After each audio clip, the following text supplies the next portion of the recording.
Eagle Community Television presents Community Connection with your host, Mike Cooper. Welcome to our Community Connection from Eagle Community Television. Thanks for watching. Our guests today in the corporate offices of Midwest Energy on Canterbury and Hayes. We're joined by the Manager of Corporate Communications, Bob Helm, and the Manager of Energy Services, Brian Dreiling at Midwest Energy. And if you'll join us for the next few minutes, I think we'll be able to save you some money as we visit about some of the ideas for energy savings during the summer months with Midwest Energy and our guests. Well, Brian, let's start, if we could, with rates. Tell us about rates in Midwest Energy and how it affects us as consumers. Well, Mike, this year we actually will be our first summer with the new rate schedule. And the current rate schedule, this is for residential customers only, of course. But in the past, we've had one solid rate schedule. No matter how much you use, it always costs the same in the summer.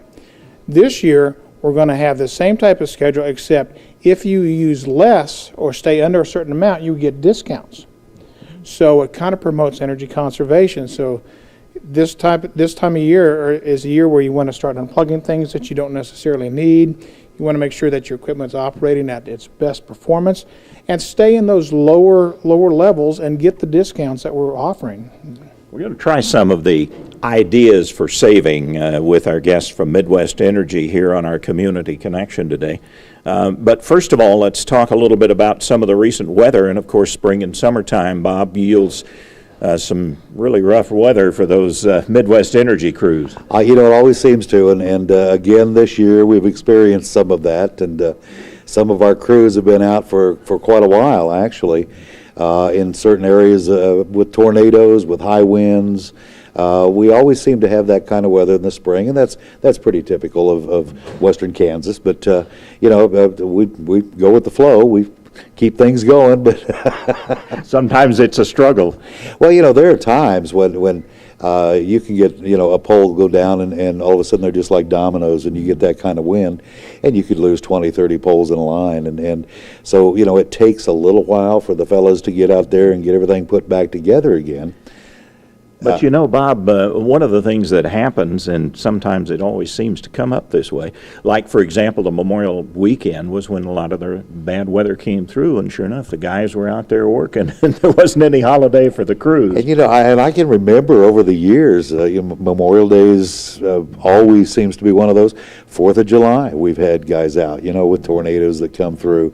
Labor Day, I don't know what it is about holidays. I guess, our guys would rather get paid to work on holidays than to, go out to the lake or do whatever, I suppose. And of course, there's always that winter situation. We had a rough winter here a few years ago that really caused some significant damage, major problems for the icing and the snows and the storms that Midwest Energy went through, and it really started to add up. We had storms where we actually filed with FEMA and with Kansas Department of Emergency Management to hopefully get some money back from all of the ice storms that we had. And we ended up, I think, overall we had 4 or 5 different storms we called FEMA storms, and they cost us probably in the vicinity of $120 million. We got 90% of that back through FEMA, but still, when you start looking at those kind of dollars, things have got to be paid for. So, that's those things happen, and that's why, if you're in the utility business, that's why you're prepared to do those types of things. All right, Brian, save us some money here as we start with energy savings during the spring and summer months here. Starting inside, if we could, with the first maybe part that we could look at that would really help to save us some money. Well, during the summer months, of course, everybody's focused on air conditioning, and that's a good place to look at, but sometimes we have to look at the other things that use energy, the unused refrigerators that are plugged in out in the garage, and they may have 1 or 2 items in them. Maybe you can consolidate and unplug one of those types of things. The lighting and things like that you can use less of and turn things off, and of course the compact fluorescents and all those good things. Summer months are a great time to really focus on those things. So we look at that, but then we have to focus obviously on the big user, and that's the air conditioner. And air conditioners work on airflow. The more airflow, the more efficient they run, the better they cool. And on the indoors, that means changing your filter out. It is critical that you change your filter at least once a month, or at least once every 2 months. And the type of filter you buy is also pretty critical. The pleated filters that are out there today actually catch more dirt, but they also slow air down. So it kind of hurts your efficiency to have the pleated filter, but it also keeps your air conditioner cleaner. And if your air conditioner gets dirty in the long run, then it also works inefficiently. So it's kind of one of those things you have to balance. If you're going to use the cheaper filters, change them more often. Keep it cleaner. If you're going to use a good pleated filter, understand that it is going to slow the air down a little bit, and your efficiency may not be quite as good as you'd hoped it would be. Bob, I didn't realize we were going to have show and tell. He brought a filter here, and we didn't bring anything for this little. Brian has one of the pleated filters, and I believe that's one of the ones that we use here in the office, is it not, Brian? That is. And this is available commercially. Anybody can go out and buy it. Yes, these are typically available at any hardware store, discount store. And here again, they come in different shapes, different styles, pleated, non-pleated. You can play around with the ones you want, but keep in mind the pleated ones do a better job filtering, but do slow the air down. And they also plug up pretty quickly because Brian, they do a better job. How often should we change these filters? You know, this type you may go every 2 months. The cheaper ones may be every 30 days. And a dirty filter is going to cut down on the airflow and cut down on your efficiency of your system. Absolutely. Here again, you have this really cold air conditioning coil, and you want to get the cool off of that into your rooms. And you need the air to do that. Brian, you've also talked in times past about circulation of air. And I guess that's where ceiling fans come into play, don't they? Absolutely. Now, we have to remember that ceiling fans actually don't cool the air. They just move it around and make you feel more comfortable. So when you're in the dwelling, it's important that you have the air movement because you feel comfortable. You're allowed to leave your thermostat up a little bit higher, and in that case, you save energy. But if you're gone out of the building, it doesn't do any good to have the fans running because they actually can heat up the air a little bit. So turn your ceiling fans off when you leave, turn them on when you come home, and you can save some money that way. And as far as air in the house, in the wintertime, we always focus about cold air coming in, but the same thing can happen in the summertime. As the hot air comes in, the air conditioner has to work harder. Absolutely. You know, this is the same thing in the wintertime is you want to seal up the doors and the windows. You want to make sure that your storm windows are closed. A lot of people leave their storm windows open this time of year because they think we're going to open the windows tonight or tomorrow night or something like that. It's important to close the main window and the storm window all the time. You've also touched on the compact fluorescents, and so much more technology is available now. You talked about turning lights off when you go out. There are now even devices that will actually sense a motion in the room, turn the light on when someone comes in, turn it off when they leave, plus the compact fluorescents. So even though they may be initially more expensive, in the long run, they are going to pay out. Absolutely. The occupancy sensors have come a long way. They're really down in price today. They work pretty well. You have to be careful matching them up with certain compact fluorescents because not all of them play the game together very well. But once you get a combination, stay with it. And of course, the cheapest part of electricity is the one that you don't use. Bob, we've also talked in the past about those appliances which actually steal electricity even when they're not in use.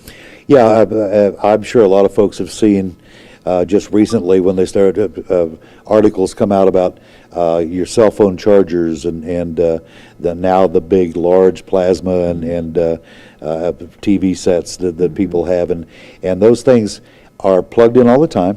Especially the televisions.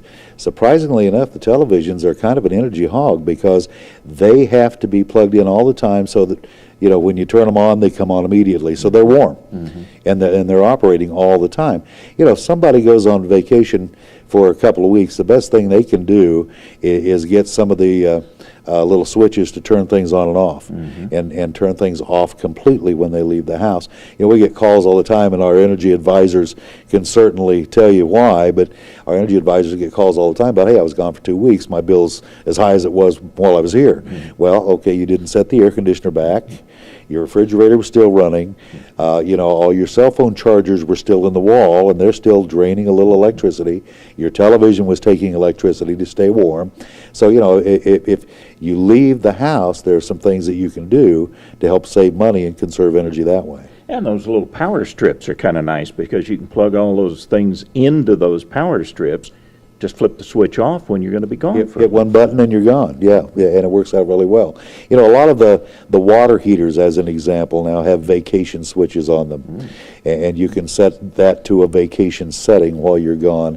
And so your water heater that senses when it needs to come on and heat water, well, if nobody's there, there's no reason that it needs to sense to come on to heat water until you get back and use hot water. Just one of those things. There are a lot of things that you can do to save money without really spending a dime.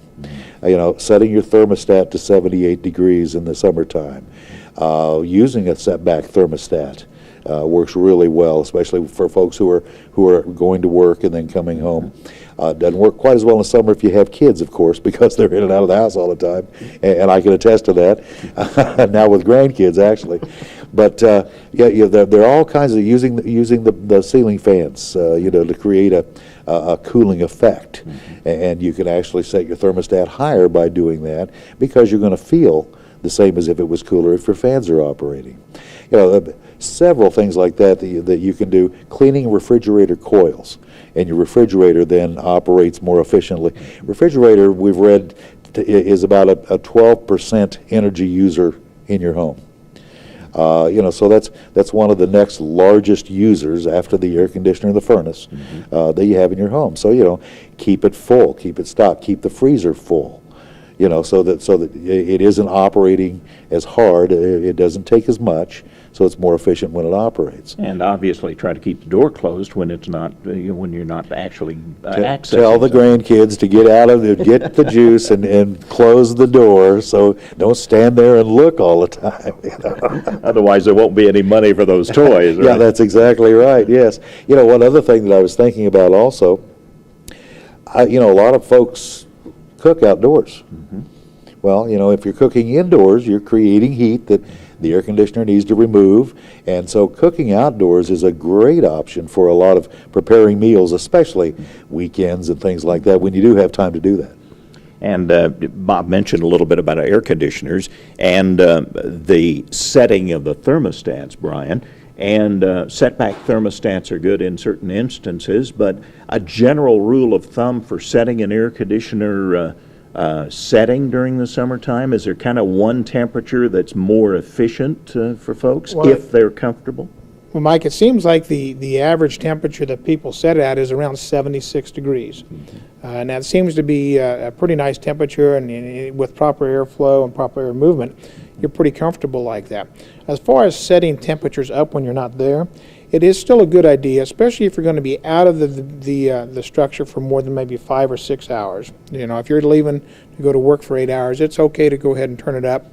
Maximum, though, would be about 5 degrees. You wouldn't want to turn it up much more than that. So in this case, if you were going to set your thermostat around 76, you could set that up to 80, 81 and save some money and not get too far, too hot inside the building so where it can recover later on. Because as the structure heats up during the time you're not there, then it takes the air conditioner running longer for it to cool down to where it's comfortable again. Absolutely. And another big myth out there is a lot of people will want to open up their windows at nighttime because they think it's cool outside. And it may be a little bit cooler, but the humidity typically is a lot higher. And as they let all that cool air in, they let all that humidity in. And the air conditioner will have to run all the next day just to try to remove that humidity from the house. So it's better to keep it closed at night, unless you're going to leave it open for 2 or 3 days. One of the things that Midwest Energy has instituted, a program that really became an award winner for Midwest Energy and something that I think they were probably on the forefront of doing, and it's called House Smart. What's that all about, Brian?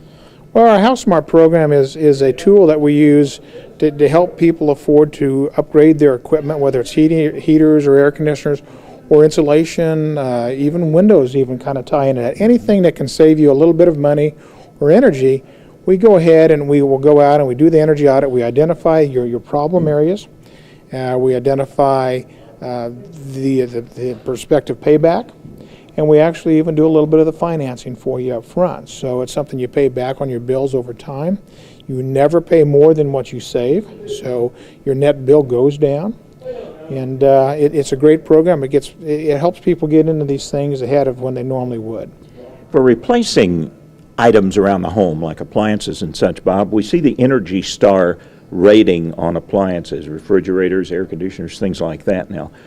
What should we be looking for as it relates to the Energy Star rating if we're going to be replacing a major appliance? Well, most folks just say look for the Energy Star rating. The Energy Star rating, folks have gone through and decided what is the most energy conservation-wise appliance that you can get.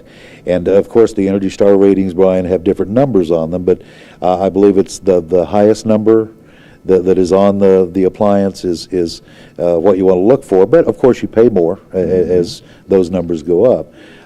We've talked about Energy Star for air conditioners and furnaces and things like that. And, an 18 SEER air conditioner is going to cost you more than a 15 or 14 SEER air conditioner, but it's going to be more energy efficient. And hopefully, in the long run, the life of that appliance, you'll end up saving more energy by using a higher efficient appliance. Kind of like the compact fluorescents or the LEDs. You pay more kind of initially, idea. Yeah. but in the long run, it's probably going to pay out. Yep, same kind of idea. And everyone should, these days especially, look for Energy Star rated appliances. One other thing that Midwest Energy does that is very important is that you, as a consumer, as a bill payer of Midwest Energy, can help those who may be struggling to meet those energy needs by a checkoff on your Midwest Energy bill. Yeah, that's called our Midwest Customers Care Program, and folks can get that online, or they can apply in the office, or we'll send out in our monthly newsletter 3 times a year an application to fill out to send back in. And basically what you do is you add $1, $2, $5 to your bill, and that goes into a pool that is actually sent to the Salvation Army. The Salvation Army then goes through all of the applications of folks who actually need help. And this program isn't for, those folks who are trying to get away from paying their bill. These are folks that really actually need help. And so Salvation Army goes through those applications, and they give out money, $200 during the season to help people pay their bills. But folks can actually donate to that pool. And we have quite a bit of money coming in, not tons of money, but I think last year we helped customers in maybe 23 different counties of our service territory. The thing about Midwest Energy is, and I'm sure a lot of people continue to hear the radio commercials and see the advertising, that we are a customer-owned cooperative, which means that anyone who takes service from Midwest Energy is an owner. They actually own a portion of the company, and that portion shows up in their capital credits. And people will see capital credit checks, which means if we made some profit, which we call margins, then we pay back that portion of your ownership. Your ownership is the portion of the amount of energy that you use. So somebody that uses $1,000 a year will have X amount of capital credits if we made a profit according to the margins that we make. By doing that, we don't have investors in China and India and somewhere else worrying about the prices that we charge. We charge enough that our credit rating stays where it should be when we need to borrow money for ice storms, repair, and things like that. But we don't have to charge enough to satisfy investors and to make sure that the stock market is doing okay for their dividend checks. So as a cooperative and everybody owning the portion of Midwest Energy, then it behooves all of us to try and conserve as much energy as we can, because we have to buy it. We only generate about maybe a little less than a third of the amount of electricity that we need to use every year. When our peak load is 348 megawatts in the summertime, and we can crank up Goodman Energy Center for 75 megawatts, and a few of our other little small power plants to get up to about 90 megawatts. The rest of that we're buying, and we're buying through contracts that we have, but those contracts adjust accordingly also depending on market prices. And when the market is high because it's been 100 degrees over 30 of the 48 states, and then all of a sudden the market price goes up for that energy. So if we can save energy, we don't have to buy as much, we don't have to charge as much to make that happen. And bottom line, you're responsible to the consumer rather than to a stockholder or to an investor. Yeah. Brian, did we cover most of what you wanted to talk about as far as energy savings? We want to get every dime saved that we can. The only thing that we haven't really looked at is the outside unit, the outside of the air conditioning unit. You can go out and clean that out. Here again, airflow is the key out there also. Wash it out with a hose. Do not use a high-pressure hose. Clean the fins and get that good and clean. Of course, you still want it professionally checked, probably once a year. And on the outside, some kind of shading always helps too. If you have windows that are facing the west or the south, blinds, they make solar screens, they make films that you could put on the glass. Do something on those windows because it can really make a big difference for you. And nothing saves on reducing the temperature like a good old-fashioned tree. Absolutely. Yeah, plant a tree. It's good for everybody. And what about that air conditioning unit itself? Shade, sun, is it better one or the other if you've got a choice to make for a new install? It really doesn't make much of a difference whether it's in the sun or the shade. What makes a difference is good airflow. So if you're going to plant shrubs all the way around it, thinking you're going to shade it, you're actually reducing the airflow and hurting its efficiency. Well, once again, the crew at Midwest Energy saving us some money during the spring and summer months. Bob Helm's the manager of corporate communications, and Brian Dreiling is the manager of energy services here at Midwest Energy on our Community Connection from Eagle Community Television. Thanks to our producer, Jeff Durall, and thank you for watching Eagle Community Television.